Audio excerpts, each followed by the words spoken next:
చెప్పండి ఎట్లా చూస్తారు? కేసీఆర్‌కి నోటీసులు అందాయి. మరి కొద్దిసేపట్లో ఎక్కడ అనే ప్లేస్ కూడా ఫిక్స్ కాబోతా ఉంది. ఏం చెప్తారు?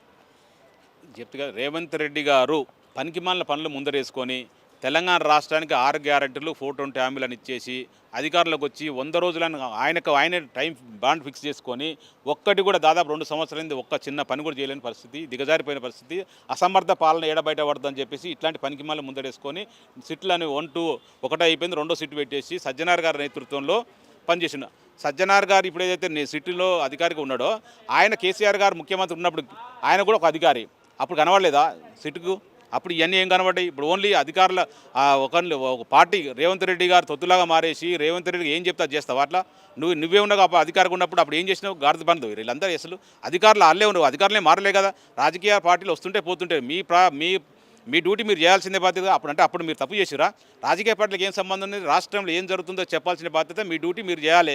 మీ డ్యూటీ ఇంటెలిజెన్స్ ప్రకారం మీరు ఏం చేస్తున్నారు, ఎక్కడ ఏం జరుగుతుందో చెప్పాల్సిన బాధ్యత మీది, మీరు చేయాల్సింది. తప్పులు చేసినా ఒప్పులు చేసినా మీరు రెస్పాన్సిబిలిటీ తప్ప కేసీఆర్ గారికి సంబంధం ఉంది. కేసీఆర్ గారు ఓన్లీ తెలంగాణ ప్రజల రాష్ట్ర ప్రయోజన కొరకు, ఆర్థిక స్థితిగతులు పెంచడం కొరకు, డెవలప్మెంట్ విషయంలో కొరకు, అట్టడిగిన వారికి మంచి అవకాశాలు కల్పించే వరకు, అట్టడిగిన వారికి పైకి తీసుకురావడం కొరకు, వాళ్ళు ఆర్థికంగా లబ్ధి చెందే వరకు సంక్షేమ పథకాలు చేస్తుంటారు. ఏ ముఖ్యమంత్రిని ఏ రాజకీయ పార్టీ అని.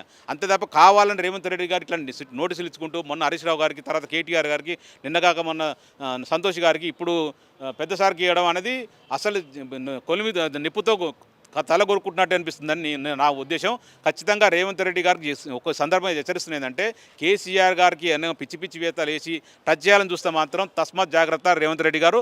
తెలంగాణ రాష్ట్రం అగ్నిగుండం అవుతుంది. ముందే చెప్తున్నా, ఒక రాష్ట్ర పౌరునిగా చెప్తున్నా, తెలంగాణ రాష్ట్ర పౌరునిగా చెప్తున్నా, బీఆర్ఎస్ సైనికుని చెప్తున్నా, కేసీఆర్ అభిమాని చెప్తున్నా.